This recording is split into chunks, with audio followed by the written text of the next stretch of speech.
Guys, welcome to the J. Scott Outdoors podcast. This is going to be a fun episode with Brandon Evans, the head of research for GoHunt.com Insider. And today we're going to be talking about Nevada, and we're going to be talking about the big game application and draw process in Nevada. Not only that, we're going to break down the units for deer, for elk, for desert bighorn sheep, for California bighorn, talk a little bit about antelope. We're going to go through the units, some of the best units, some of the mid-tier units, so it's going to be a fun episode. I want to thank the sponsors of this podcast. I want to thank GoHunt.com Insider. I want to remind you guys, if you want to sign up for Insider, use the JScott promo code, and you're going to get a $50 KUIU gift card just for signing up. I also want to thank Jason Hairston and his crew at KUIU.com. I want to thank Cody Nelson over at the Outdoorsman's, the Optics Authority. Remind you that you can use the JScott promo code over there at the Outdoorsman's and get a 10% discount. Also, phonescope.com, use the JScott 16 promo code, and you're going to get a 10% discount there.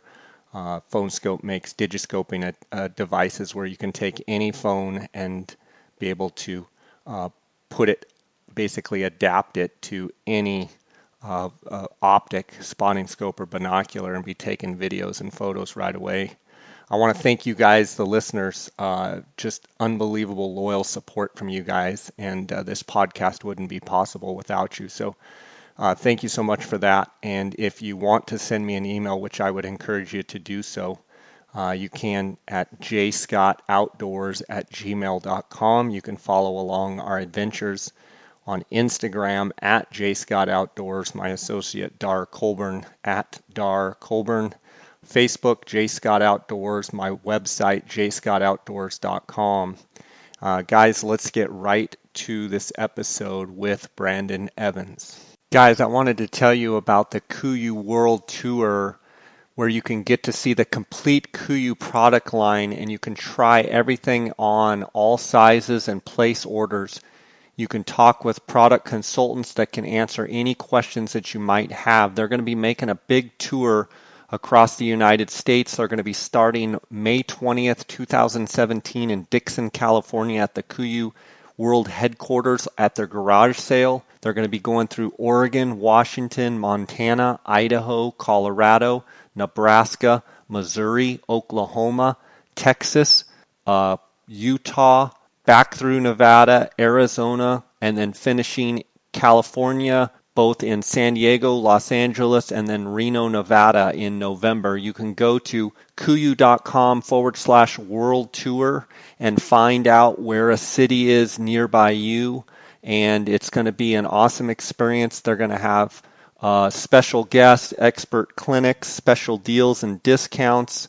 The 2017 KUIU Film Fest winners will be there at some of the different stops, and make sure to use the hashtag KUIU World Tour for your photos on Instagram. Welcome to the J. Scott Outdoors podcast. Today we've got a special episode with Brandon Evans, who's the head of research at GoHunt.com. Brandon, how you doing? I'm doing great. It's good to be here, Jay. Yeah, today we're going to have fun. We're going to talk about Nevada, and we've got a deadline coming up, I believe, of April 17th, and you were telling me that the online application closes 11 p.m. Pacific Standard Time on April 17th, so we've got about 10 days to go here in the application process for big game hunting in Nevada, and in today's episode, I basically want to break down how the draw works in Nevada, how the application process works, and then go through, deer and elk and sheep and talk about some of the new things, any changes to the application or the regulations this year, and basically get comprehensive on Nevada and how to apply for those listeners out there that maybe haven't applied, or even for those listeners that have but need a refresher course on how everything works. So it's great to have you. First question would be, Brandon, you're the head of research at GoHunt.com Insider. What does that mean?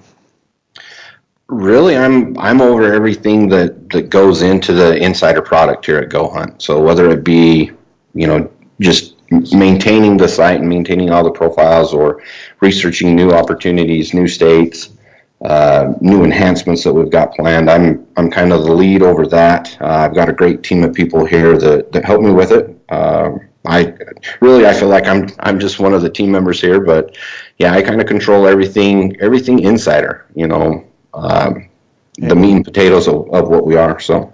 And Brandon, for those listeners out there that aren't familiar with GoHunt.com, which by the way is the title sponsor of my podcast, Lorenzo and the team out there, you guys do a phenomenal job. But if you will, maybe talk about GoHunt.com, talk about GoHunt.com Insider, and how the Insider is, in my mind, it's different than the other resources out there, and how in your mind do you see as an integral part of the insider, how do you see it being different for the user, and kind of go into that, please. Really, how we're different, we're basically different than everything else out there. We wanted to focus more on allowing people to pick what they want to get out of their hunting research.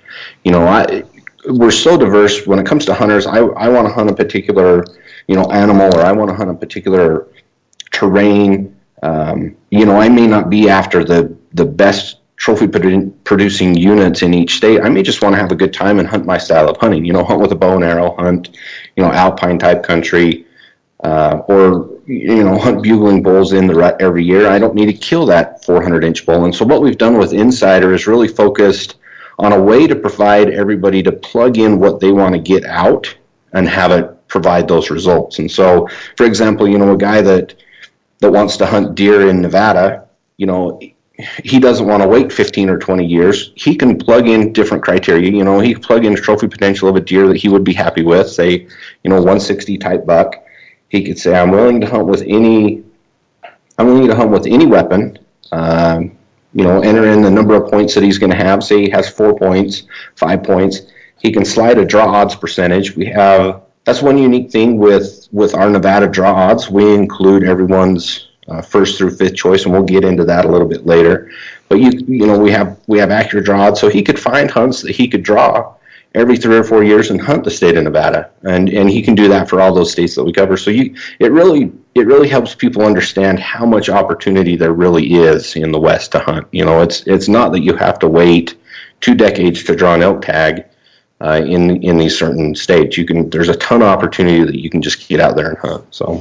So what I hear you saying is it's opportunity. That's not to say at all that you guys that work at the Insider or for your own personal uses of the Insider, that certainly you're not ruling out units that have huge trophy potential and what have you. But what you're saying is there's the Insider is a perfect tool to basically research all types of hunts, not only the top 4 or 5 best units in the state, but maybe some of the middle tier, even lower tier units where maybe opportunity is more of a premium than trophy quality. But from what I hear you saying, and I see it in my own research on Insider, you can find some of those hidden gems that maybe are slide under the radar, but actually have incredible trophy potential. And for me, that's where I see the true value is. You're basically, the Insider is for people that really want to dig deep and really research the different units and odds and statistics and harvest data and what have you. But it's also for the guy that just wants to look at a couple things, and be on for 5 minutes and go, okay, boom, boom, boom. These are my filters, and I want 180 plus bucks. So none of the 180 and under, type units even come up. So I mean, it's kind of a place for everything, don't you think? Yeah, absolutely. Yeah, there's it shows the opportunity, but on the flip side, a lot of us here in the office talk about having a multi-state strategy and a multi-year strategy encompassing those states. And so, for instance, Nevada is one of those that in my strategy, I'm going to hunt trophy deer or I'm going to hunt trophy bulls in Nevada when I draw that permit. And so I don't plan on having a deer permit in Nevada every few years. It's one of those that in my particular strategy, I've structured it so I get it about every 7 to 10 years. But when I do, it is absolutely a trophy unit, you know. And so Nevada to me is one of those states. Colorado on the flip side, I can find those, like you were mentioning, the hidden gem units. I can go hunt, you know, an archery hunt or a third season hunt every other year or every year and hunt that 180 plus buck. And so depending on the state and the more you play around with it, the more you can find that, you know, when you start putting that strategy together, you can hunt, you can find the opportunity and find the trophy class and have, you know, all of that together combined into one strategy. And it really, it makes for a fun hunting season every year. It kind of stresses my wife out. It's funny, we were just talking about that, and I've got 5 hunts already planned for this year, and 3 of the 5 are over-the-counter hunts that I feel will produce, you know, some great trophy potential as well. So it really does let you play with anything that you want to get out of it. For sure. Let's talk about Nevada first. For the people listening that maybe don't even know how the Nevada draw works, maybe they've never applied. Kind of walk us through from a point A to point B standpoint of how the application and draw and hunting in Nevada works. Okay, so the draw process is fairly simple, especially if you use the online form. It's just huntnevada.com. It really is a seamless process. They walk you through, you know, how to apply online for each of the species. One thing I will throw out there, if you're a first-time applicant for Nevada, you do need to register or submit proof of hunter education if you were born after January 1st, 1960. So, and you need to do that 7 days prior to the draw. So if you're a first-time applicant for Nevada, there's a little icon on Hunt Nevada that allow you to do that, and it gives you the address or webpage that you can submit it. But get that done before, because you don't want to wait till the last day or you'll be ineligible to apply. But once you have that submitted, the application is fairly simple. You get 5 choices for each species, and in the draw process, they consider all 5 choices before going to the next application. The details of the draw, you really need to figure out if you're going to build points in the state of Nevada or not. In my opinion, it's worthwhile to build points. To build points, you have to purchase the non-refundable hunting license. It's $142 a year. And then after that, it's relatively cheap to build points for each species. It's only $10 for each species, except for elk, that is $15. But in my opinion, you know, the way that their draw process is set up with a true bonus point system, and they square your bonus point. So each year you're unsuccessful in the draw, you gain a bonus point. Then from there on out, each of those bonus points get squared. So say for deer, you had 3 bonus points. Going into the draw, it would be 3 times 3 is 9, plus that year's application is 10 tickets in the barrel, if you will. And so it's, in my opinion, it's a great state to build points in. They reward you for applying. It does cost you that non-refundable hunting license, but you know, you're talking, you can apply for 3 or 4 species for under $200 and build points that will pay off in the long run. So it's a great system to build points. One question I would have, Brandon, is it sounds a little different than, say, Arizona or Colorado, where Colorado just looks at your first choice. And then, you know, Arizona, they look at your first 2 choices. What I heard you say is Nevada actually, and correct me if I'm wrong, it means if your number comes up and it's you're in the queue, so to speak, it's your turn, they're going to look at all 5 choices instead of just looking at your first 2 and then it goes back in another draw like Arizona. What I hear you saying is if you get picked, they look at all 5 choices, and if there's any one of those choices are available, if there's tags available, then you get that tag in that order. Is that correct? Yep. Yeah. They, you know, once your application, like you said, they do a random number generation, and so you get the random numbers assigned to your application, and for those bonus points squared, you get that many numbers. But like you say, once your application is pulled, they go down your list of, say, mule deer hunts, and And if your first one is, not available, second one's not available, third one is available, you would draw that permit. And there actually is a strategy behind ordering, hunts on your application. One thing that we try and educate people on is order them in hardest to draw to easiest to draw. That way you're not shooting yourself in the foot and listing, say you were that lucky guy that got, the second application drawn out of the pile of them. You wouldn't want to shoot yourself in the foot and not draw that 24 late mule deer tag because you had it listed at the bottom of your application. You want to, swing for the fence and list those hardest to draw, kind of dream hunts first. And then if you're wanting a tag, you can stagger them down according to the draw odds, and that way you just don't, like I say, you're not that lucky guy that just threw away an opportunity. So. Sure. So if you're staggering and putting quote unquote, your best hunts first, and the best hunt first, your second best hunt second, and so on. In other words, as they go through your 5 choices, if you were to put your worst hunt first, you would probably draw that, and you would never even have a chance at those better units. That's what you're saying, right? Yep, exactly. And let's talk about, like, with the deer application, can you put in for archery one choice, muzzleloader another choice, rifle another choice, or is in a specific species, does it have to be all archery choices, all rifle choices? How does that work? No, you can stagger them. And so, for my particular strategy, I want to hunt 2 or 3 units in the state of Nevada for deer. Some that are close. I live in southern Utah, so I'm close to some of those southern Nevada units. And so I will stagger them that way. I'll do, archery in unit 231 and muzzleloader in 231 and archery in unit 13 and archery in unit 221. And so, and not necessarily in that order, but I'll mix and match weapons just to keep all 5 of my choices in those 2 or 3 units. So yeah, you can absolutely mix them up. Okay, and then you can apply, elk is the same way, is sheep the same way also? Do you get 5 choices? And it is. Does anyone ever draw their 5th choice on sheep, or is it typically their first choice? I haven't broken down those stats.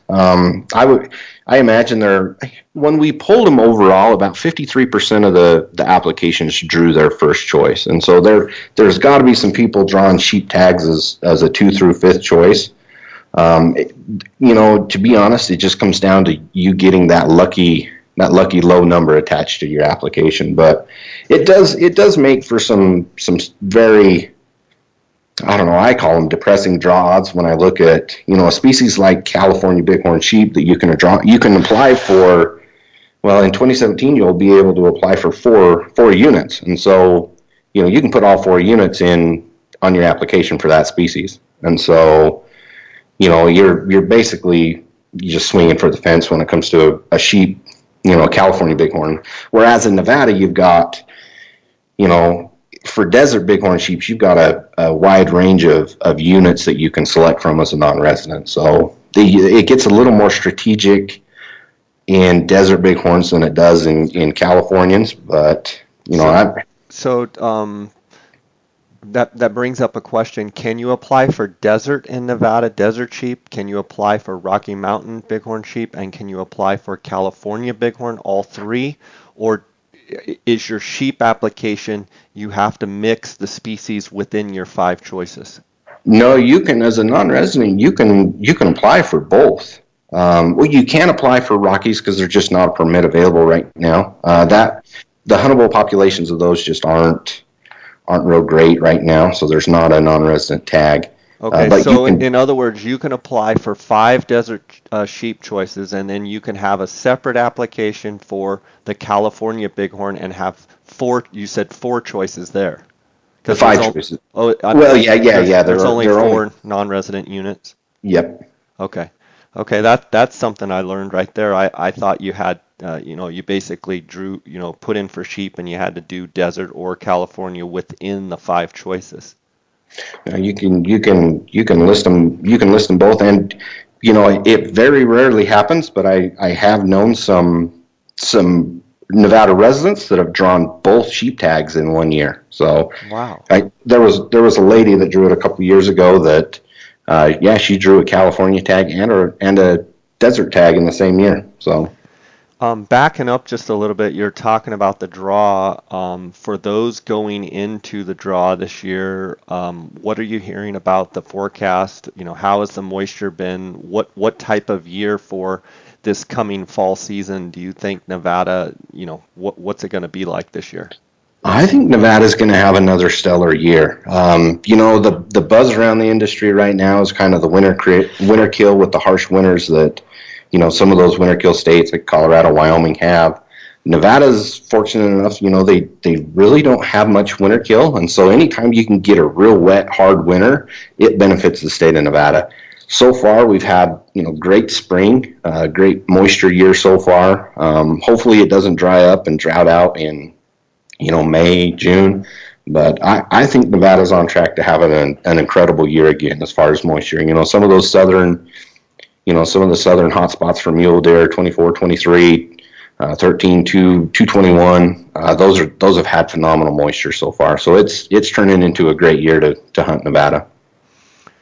Interesting. Yeah, all across the West. I mean, even in Colorado, where in some of the specific, Gunnison Basin areas where potentially going to have some winter kill, and even in, western Wyoming and some of that. The other parts of Colorado that maybe didn't have so much that they're going to have winter kill, they could have an unbelievable year. So it's kind of, pockety as far as, yes, there's some areas of winter kill, but it's just something to point out. The rest of the state is probably going to be awesome antler growth because of the moisture. And there's like a fine line there where, it gets so bad that, yes, you're going to have mortality and have, fawns and does and bucks dying or what have you. But then, 70 miles over, that they're able to winter and everything's just fine, and they're going to have great winter moisture saturation in the ground, and all of a sudden, boom, great antler growth year. And it sounds like Nevada has gotten some pretty good moisture, and like you said, it is arid as, say, Nevada and Arizona are. It can change quickly, but it's sure nice to kind of go into application time knowing that, yeah, it's pretty darn good. Yeah, I agree. It's with these desert states, southern Utah falls into that same category. It's great to know that we kind of got a jump start on the moisture. So those heavy snows up on the tops of the mountains, that'll trickle out and it'll give us, good runoff clear into the late spring. So. Okay, you've kind of told us about how the draw process works. And you've said that feasibly, if someone's applying for the first year, is it feasible that they could draw a deer tag or an elk tag, or is it more like honestly 3-4 years under your belt and then you start kind of getting into where you can draw a tag? No, that's the great thing about, in my opinion, the great thing about the process that Nevada has is it gives everybody a chance. It's kind of the best of both worlds. It gives everyone a chance, but it rewards those that, apply for years and pay money into the program. But you always hear about people drawing that desert tag with 0 points or 1 or 2 points. And so it's a great state to just be applying for.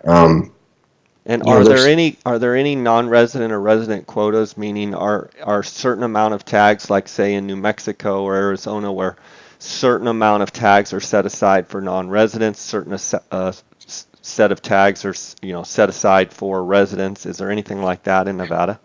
Nevada separates them really before the draw, and so and it narrows down, give or take a few percent, but it's typically right around 10% of the total permits per species are given to non-residents. But it's not that you're in, it's not an up to state like Arizona or some of the other states are. They get, non-residents in Nevada are going to get their allocated tags. And so it's not like you're in the same bucket as resident and non-resident both.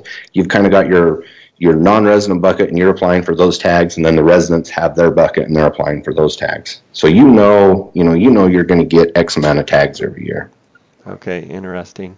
And then you talked a little bit about strategy, and in each state, everybody has kind of a strategy. I have my strategies. Talk a little bit about how maybe taking a look at Nevada, how strategies may differ, or recommendations that you might have for application strategies in Nevada. Nevada's kind of a unique state, in my opinion, when it comes down to strategy. Is your strategy will change as you accrue points. There's some opportunities that, we were breaking down. We've got a good friend that has, I think he's got 8 or 9 points, and we were looking. He just wants to hunt deer in Nevada right now, and so his strategy was, tell me the units I can pull a tag from. And we went through. I actually jumped in the insider product, plugged his points in. Mule Deer, he's not worried about weapon class. Slid it over to 9 points that he had, and it showed, over 50 units that he had, 50% or greater chance of drawing a permit. And so, right now he's willing to burn those points. If you're one of those guys that just wants to hunt and you just, you're not really concerned about trophy potential, that's a whole new strategy. You can just, apply for those units that give a lot of permits. And in 2 or 3 years, you're going to be drawing tags every 2 or 3 years. There's some great early rifle opportunities, early rifle mule deer opportunities that you can draw as a non-resident every 2 or 3 years. With elk are, it's a little different, and I feel that they do a great job of managing elk in Nevada, but they do have somewhat of a control on the number of permits, and so it's fairly limited, and it's going to take you, a few years to get into where you've really got a good odds of drawing. There again, I think your better chances are archery hunts if you're willing to hunt. When I think elk hunting, I think bugling bulls and hunting them in the rut, and the majority of rifle hunts in the state of Nevada are late. They're October, November, December type hunts, with the exception of Unit 16. They did put an early rifle hunt in that non-residents can apply for that's during September. It flops every other year, and this year is the year that it has an early rifle. In my opinion, probably one of the funnest hunts as far as elk hunting goes in the state of Nevada. But yeah, the strategy comes down to, are you wanting to trophy hunt it? My particular strategy is, when I get a tag in Nevada, I want it to be in a primo unit that I know, and I'm willing to wait, multiple years for that particular tag.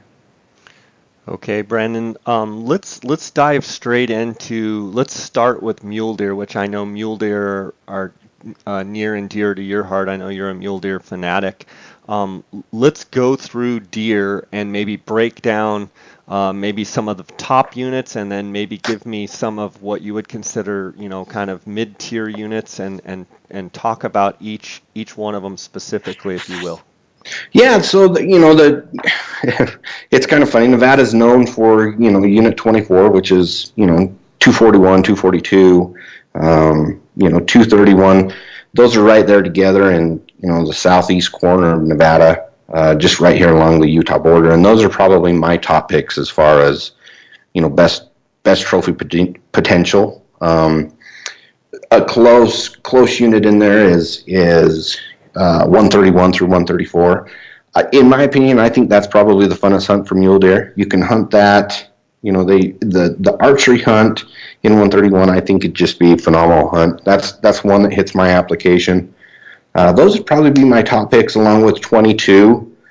But to be, and then you start talking seasons. One unit that doesn't get a ton of buzz is 081 up in the northern part of Nevada.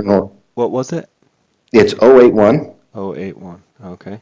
And it's northeast border of Nevada. But the neat thing about it is they have super late season. So the archery hunt up there is November 10th, starts November 10th, goes to the 20th, and then they have a rifle hunt up there that goes December 11th to January 1st.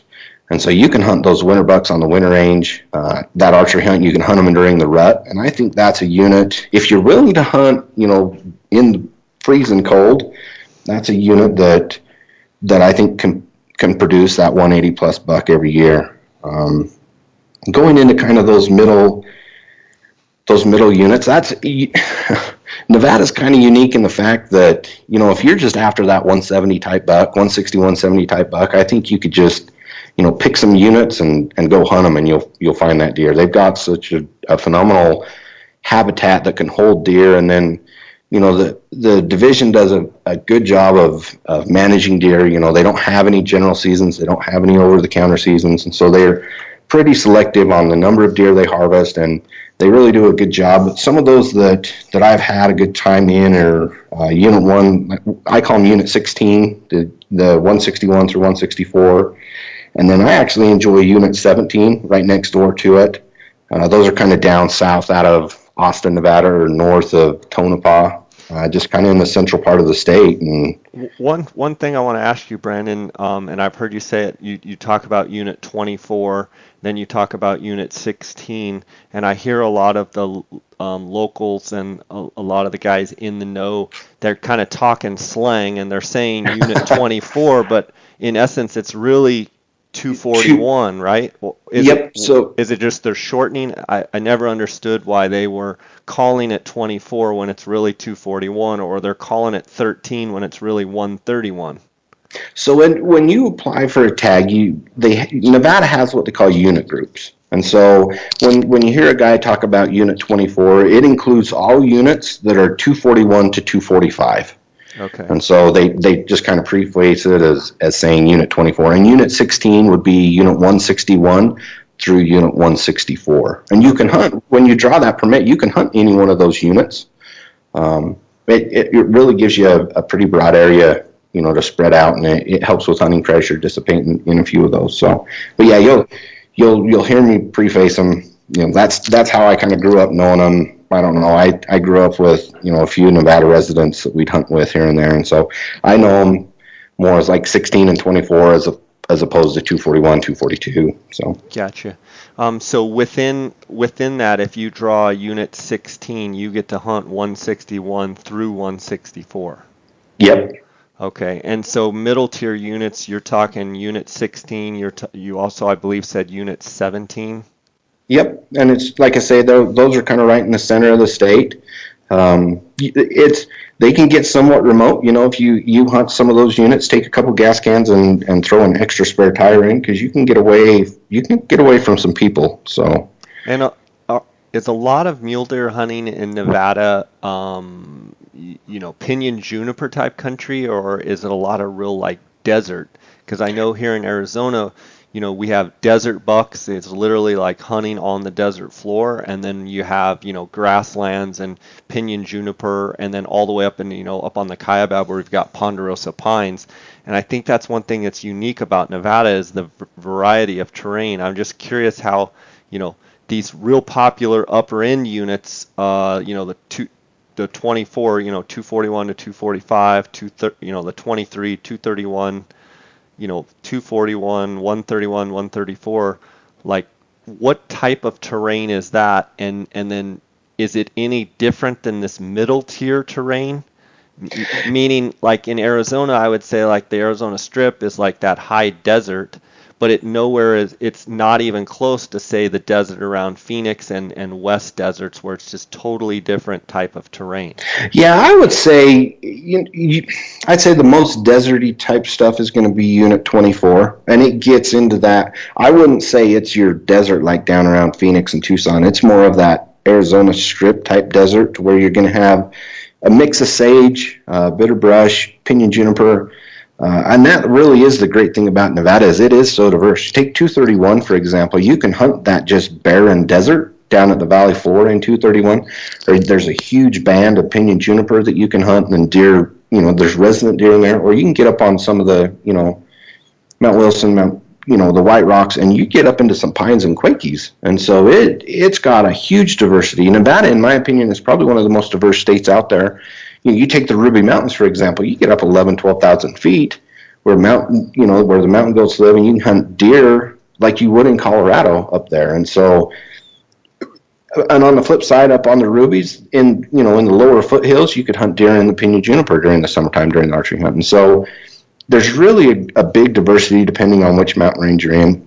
In some of those in the central part of the state, I'd say it's about the same. It doesn't have that real deserty like 24 does, but you definitely get into those rolling sage flats. The valley floors are right around 4,500 feet, 5,000 feet.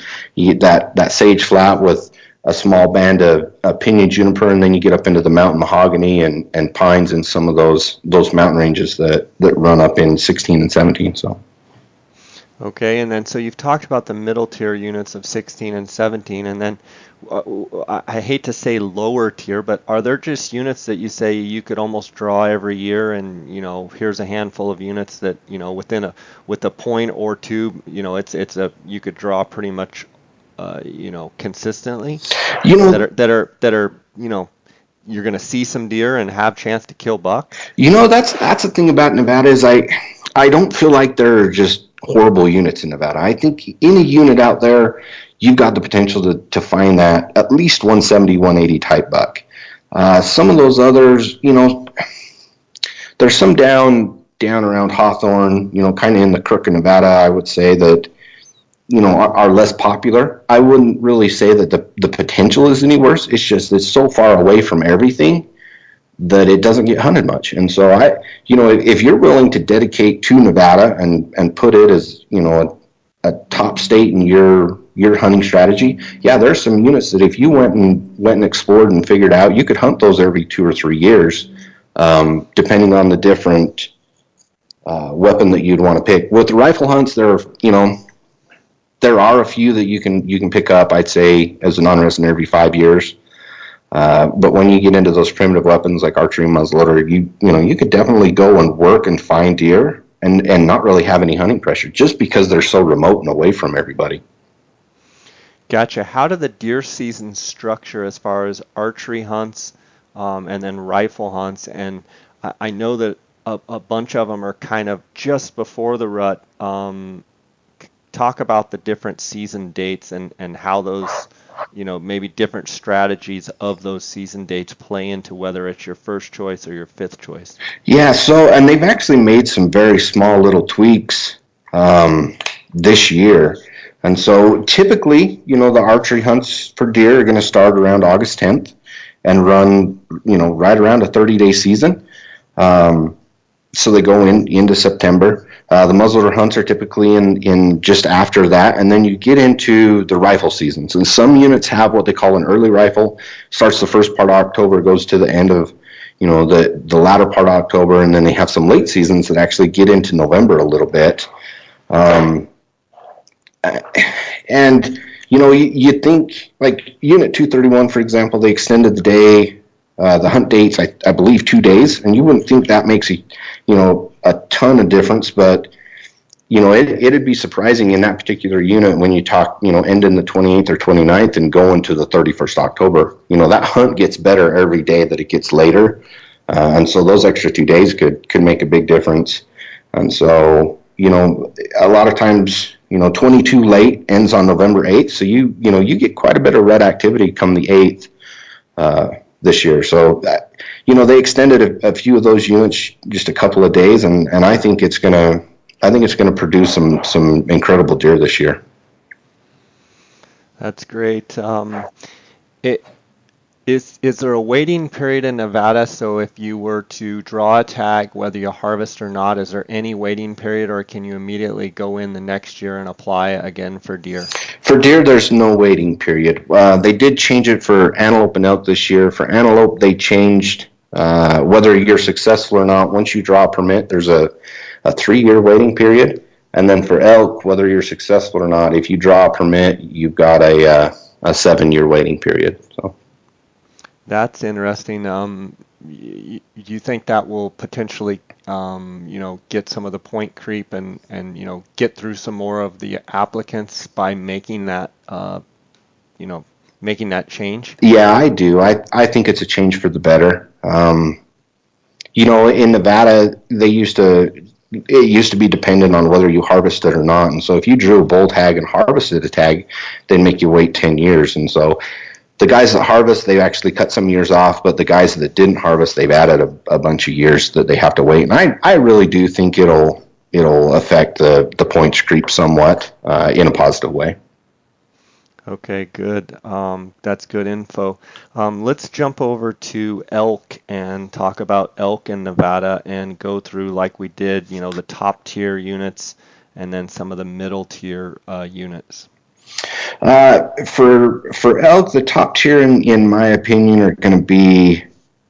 Oh, see, there again, I'm an archery hunter, so I list the archery seasons, and I'd say 111 to 115. Unit 11. I think that's probably your best hunt in the state. Closely followed by 220, 221 to 223, Unit 22. I think those two unit groups are just going to be the funnest hunts. You're going to be in an elk every day. You're going to see a ton of animals, have a good time. 231 is a unit I think's kind of it's kind of a love-hate when it comes to elk. It holds incredible bulls, holds a good number of bulls, but they can be tough to hunt. It's a lot of times during the rut, those bulls will pull down into the pinyon junipers, and it's just kind of a frustrating hunt. But I would list it up there as far as archery hunts go. As far as the rifle hunts, I think you can't go wrong with that unit 16. So 161 through 164, 170. It includes 17 as well. The majority of the elk are going to be found in 16. But to be able to hunt September 17th with a rifle, I just think that would be incredible in a state like Nevada. And it's the only one available to non-residents that's early. After that, I think, you get into rifle hunts that are late. I think 111 and 115, again, those bulls can pull down out of the high country and maybe make them a little more accessible. And the trophy. What kind of season dates you talk about late rifle? Those are in November, right? Yeah, so what they call the early rifle in 111 actually starts November 6th through the 20th, and then the late rifle goes November 21st to December 4th, and so you're hunting them Thanksgiving time. It can be snow, cold.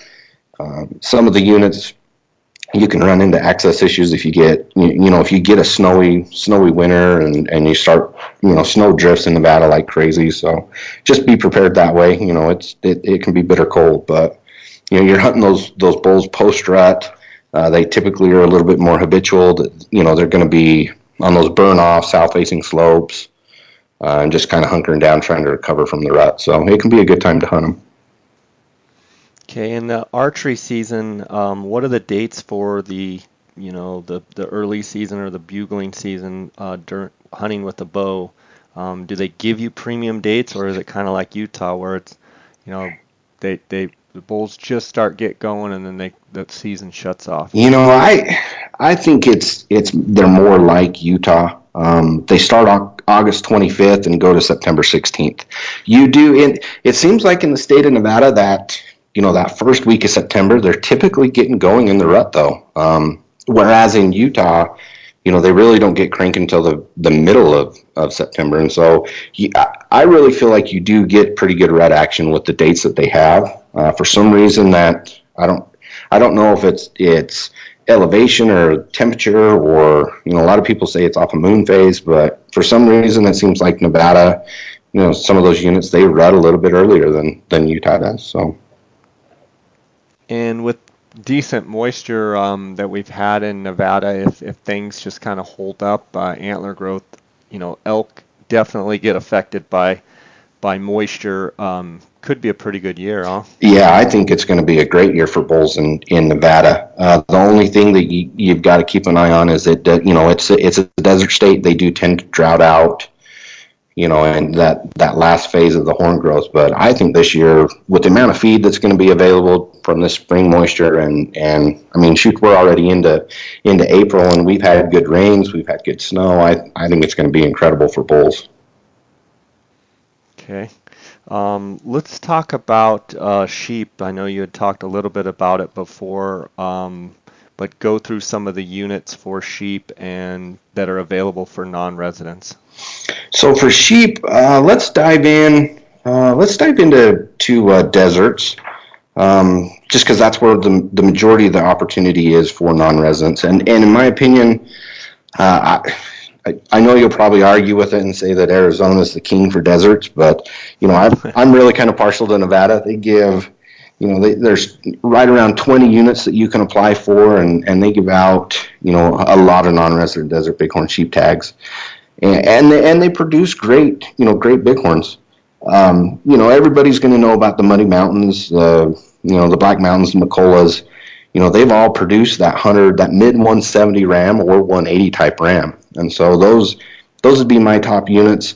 But a lot of those, like you've got the Spring Mountains, so Unit 262, it's another top tier unit that's going to produce, that 170 type ram. Can you back up and tell me the Muddy Mountains and McCulloughs? Can you tell me the actual unit numbers? Yeah, the Muddy Mountain is 268. Okay. And then the McCulloughs is going to be 263. I'd throw Black Mountain on there, 267. They produced, a near 170-inch ram off there last year. And they've produced multiple 170-inch rams off there, in the last decade. So what would you say out of those? I mean, if you just had to say that's where I'm going desert sheep hunting, would you say it'd be the Muddies, or what would you pick as your favorite? Yeah, I would probably say the Muddies, just for the fact that it holds a ton of sheep. It's just seems like they really haven't been affected by much die off. They say they're disease free, and so it just puts a lot of things in your favor when you start needing to build that upper age class to produce a big ram. And it's got a track record. It's produced multiple 180-inch rams. And then you talked about Unit 262. And that's the Spring Mountain or Bird Springs range.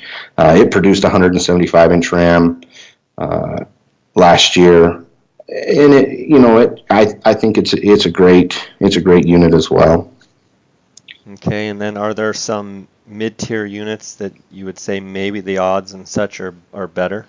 Yeah, the odds aren't great, but there are definitely a handful of units out there that have better odds than, say, the Muddy Mountains. 181, Spring Mountain Range, Slate Mountain. It's a lot more physical hunt, so you're going to have to work for those. And I know it's close to home, but I really like the Mormon Mountains. So 242, it's 271 is the main unit group. They're allowing you to hunt 242 now, just for some of those migrating sheep that get up into that country. And some of those sheep, is that the range right there where they cross kind of back and forth there in Arizona?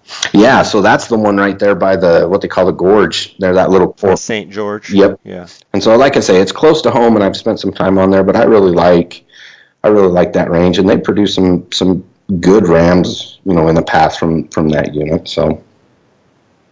Okay. And then my strategy for deserts has changed. Especially for the state of Nevada, I just want to tag, and so that's what I've done is I've gone on to our draw odds on Go Hunt and actually found the 5 units that give me the absolute best chance of drawing a permit. In my opinion, any desert ram is a trophy. I just want a permit to be able to hunt them, and so and I'm probably only going to draw one in my lifetime out of all the states that offer them, and so I really go on there and just say, what 5 units have the best odds of drawing, and that's how I structure my app in this state. And so it's been nice to be able to narrow that down using our product and not necessarily going after the top trophy producing units in the state. Yeah, I mean, because a lot of times you can be chasing units in the other state that you'll never draw, like you could put in for your whole life and never draw. And I think the older I get, the more I think I need to maybe adapt my strategy a little bit to maybe don't even apply for the top 3. Maybe throw a 4th or 5th, quality type unit as my first choice, and then maybe even taper on down because, it's easy to sit there to say, oh, I just want to kill a giant ram. But you also look that you may literally apply your whole life and never draw a tag too. Yeah, I've got a good friend that's been a non-resident, and he's been applying for 22 years in the state of Nevada, and just it makes him so frustrated when he pulls reports and looks at it, and there's guys at 8 points and 12 points to draw, and but I had a discussion with him, and I asked him, well, what units are you applying for? And it's the 5 hardest units to draw. And and that's we had a pretty good discussion on whether he just wanted to try and get a sheep tag, or if he did get a sheep tag, he'd be hunting some of the best units. And And he's kind of adapted that strategy that you were saying. That first choice he kind of swings for the fence, and then he put some pretty reasonable choices on his last 4 choices. Let's talk about California bighorns in Nevada. Out of the 4 units that you can hunt, so the 4 units for a non-resident that can hunt Californias is Unit 012, 032, 034, and 035, and those are kind of all up there around, north of Reno in that northwest corner of the state. I would put, 035 is new this year to non-residents, and I'm excited to see what that produces for non-residents and what they'll be able to pull. But I would really put, it'd be a toss-up between 032 and 034. I'd say the best trophy potential is probably going to come from 032. Close second with 034. But those, for guys that are looking to get a, what's classified a Rocky, I think that's a great opportunity and a must apply for the state of Nevada is the Californias. Okay, and just to be clear, on the online application, I can apply as a non-resident as long as I have the license. I can apply for deserts and I can apply for California bighorn. Yep, you can apply for both species. That's a great thing in Nevada. From what I understand, there's a new change this year on mountain goats. Talking about mountain goats in Nevada, what is that change? Yeah, so for the first time since, I believe, 2012, non-residents will be able to apply for mountain goats in the Ruby Mountains. So that's, it's an opportunity that was lost. Something happened to the population. They had to die off. It seemed to be rebounded, and there's, they're putting enough permits on there now that non-residents will be able to apply for it. So the nice thing that Nevada did is if somebody out there has mountain goat tags in the state of Nevada, say you were applying back before they shut that down, they reinstate those points as well. So if you have mountain goat points in Nevada, you'll be going into the draw this year with that many points. And to be honest, for another $10, if you're going to be applying for deer and elk or sheep, for another $10, you might as well throw your name in the hat and try and draw that tag if it's a species that you ever want to hunt. So for sure. One of the questions I want to ask you is a general question about Nevada with 5 choices. There's other products out there that try and give draw odds and what have you, but Go Hunt prides themselves, the insider program promotes themselves and says that their odds are more accurate. Can you talk a little bit about how being able to get odds for choices 1 through 5, why that's important, and why the insider odds are better? Yeah, so the reports that the state has published in the past and continues to publish freely to the public just include a number of applicants as a first choice. And so, to really see the full demand or to really see how many people are truly applying for a hunt or a season, you need to see, how many times that season hits an application at all 5 choices, especially how the draw works and how they consider all 5 choices. So what we did is we put in a ton of work, and we worked pretty close with the Nevada Division of Wildlife, and we got a report that has, all 5 choices. So we have the total number of applicants at every point level, at every application choice level. So we can truly tell you, there were X number of people that applied for this hunt, not just, there were X number of people that applied as a first choice for this hunt. And what it really does is show you that there are a lot of those, some of those units that we consider a second tier or not really a trophy demand unit. They're never structured or they're very seldom put as someone's first choice, but they fall pretty regularly as somebody's 3rd and 4th or 5th choice. And so when you look at everyone's first choice and you think, well, shoot, I should have like a 1 in 2 chance of drawing this with 2 points. In all reality, you look at it and say, well, no, there were 1,500 other people that applied for that as a choice 2 through 3. And so it really shows you that, sometimes your odds you've been misled with other people's odds, and it shows you the true demand for each unit, each season, and it allows you to really break down and get an accurate odds on what's going on with the state of Nevada. Well, and it could mean drawing a tag or not getting a tag because of false odds. If you have to have accurate odds in order to make good decisions, correct? Absolutely, yeah. When you're basing your application strategy on just everyone's first choice, it can really be misleading. So it really does help. It really opened my eyes when we got the data and started crunching it. It really opened my eyes as to what the odds really are. And it's funny, we've had some pretty good feedback as to people finally understand why they haven't been drawing tags when they look at our odds, and it's been fun to see the feedback.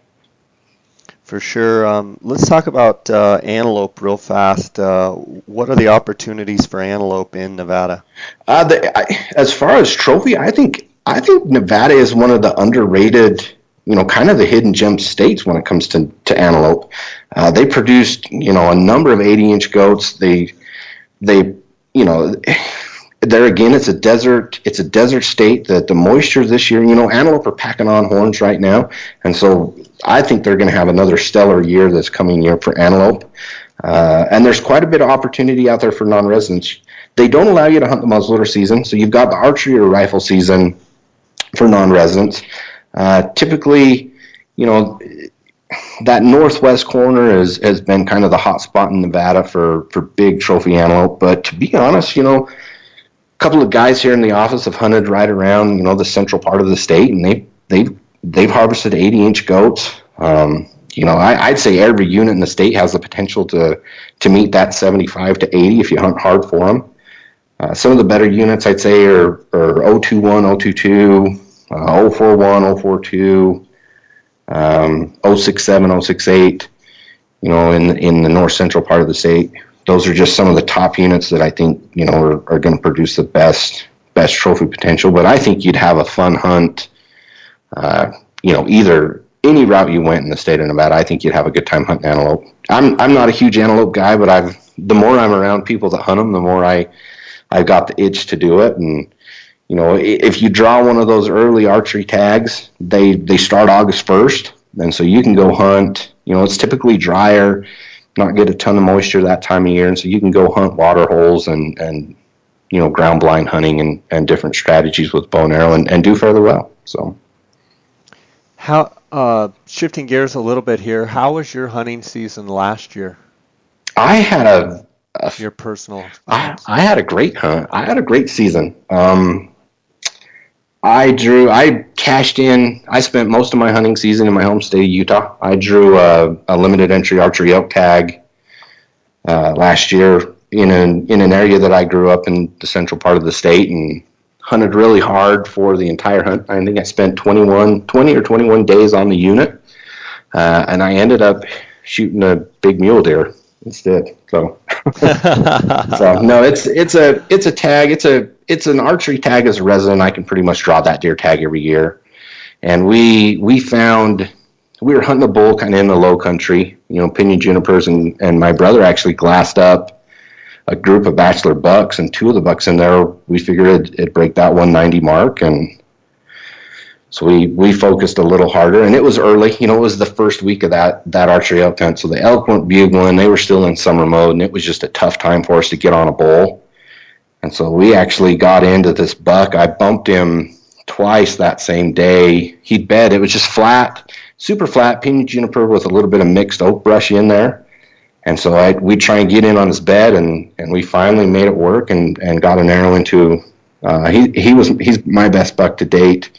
And so I hunted that for 21 days, and then I went over to Colorado on a third season with Chris from the office here, and we both shot, in my opinion, phenomenal deer. We both killed deer in the mid 180s on a third season hunt that felt more like, an early archery hunt. It was, I think the day I killed mine, it was 73 degrees on a third season in November in Colorado. So it was definitely a warm fall season in Colorado last year. It's just like a mule deer nut to have an elk tag in his pocket, and he comes out with a mule deer. That's just a perfect story. That sums it up right there. Yeah, one tag I waited 17 years for, and the other tag I can draw every year, and I end up punching the tag that I can draw every year. So that's good stuff. you said you've got some hunts in front of you this year. Any one in particular that you're like really stoked about? It's odd. I'm a mule deer nut, but I found some opportunities on our product for a first rifle elk season in Colorado that I've hunted deer. I've archery hunted deer in these units in the high country, and so I'm excited to go try something new. And I've actually got like I say, a first season rifle tag that I can draw as a second choice. And it's 5 day season. I'm gonna go give it my hardest and see if I can harvest a bull. But other than that, I really like exploring new country. So I'm looking into Idaho for an archery elk hunt. And then probably the hunt I look forward to every year the most is just my home state archery hunt. My wife bow hunts as much as I do, and so that's a hunt that I set aside every year, and I spend it with her, and we give it a solid 10 days, and we both just bow hunt mule deer and have a ball doing it. So That's awesome. What's it like to have a wife that's as passionate about it as you are? I love it. I absolutely love it. I don't ever have that argument on whether a deer head's going in the front room or, I never have to justify why I need a new set of camouflage or a new backpack or new optics or, the only downside is when I buy something, I have to buy two of it. And so when we go get new bows, it's not just buying one bow, it's buying two bows or, I'm lucky that she shares the passion. So I really like it. Some people might get frustrated with it, but I absolutely have a ball. So That's awesome. Well, it's been awesome talking to you about Nevada. Is there anything that you think we didn't cover that you want to point out on Nevada? There was one thing that just came in today. Actually, me and Brady were just talking about it this morning. That in an effort to try and get people to apply early for Nevada, NDOW, or the Division of Wildlife, is going to be giving away a $300 Cabela's gift card for those people that submit their application early. So if you get your application in by Friday, April 14th, by midnight, you get put into a drawing to win a $300 Cabela's gift card. So that's just something new that popped up today. So if you've already got your application in, you're in that drawing. If not, try and get it in by the 14th. So, and that's one thing that Nevada has had. I would recommend not procrastinating, not waiting till the last day to apply. Their system has a tendency to crash. So That's good stuff. Yeah, I mean, trying to entice the public to put in early probably helps relieve some of their issues that they've got. So I want to thank you for coming on and sharing with us and bringing your knowledge to the table. And it's been great hearing about some of your hunts. And I mean, you love bow hunting, correct? That's like your true passion is bow hunting. Yep. Over rifle hunting. Yeah, I would pick up a bow and arrow over a rifle any day. To be honest, I'll do them all. I love the aspect of and the challenge that each weapon gives you. So I muzzleloader hunt, I rifle hunt, but my passion is bow hunting. So down there in the Go Hunt office, you got you and Trail and Brady, 3 psycho archers. And it's crazy the different methodology that we all use. Like our setups are so vastly different that it's crazy. It's interesting. We've got some of those that are new to bow hunting and they're asking for recommendations, and they'll go to Trail and he'll give one, and he'll go to Brady and he'll give a completely different one, and they'll ask me, and it's even more different than the two of theirs. And so it's I think that would make a good podcast one day, and have you guys tell your different strategies and your different setups of how you like to do it. I think that would be a good contrast. It would be fun. It'd make for a good debate. So. Sounds good, bud. Well, God bless, and thanks for coming on and sharing your knowledge. And always enjoy seeing your stuff there at Go Hunt. And keep up the good work as the head of research, and keep kicking out those great strategy articles for the insider members. And you guys are doing a great job bringing great info down there. Thanks. It's been a pleasure being on here, Jay. All right, sounds good. Take care, buddy. Bye.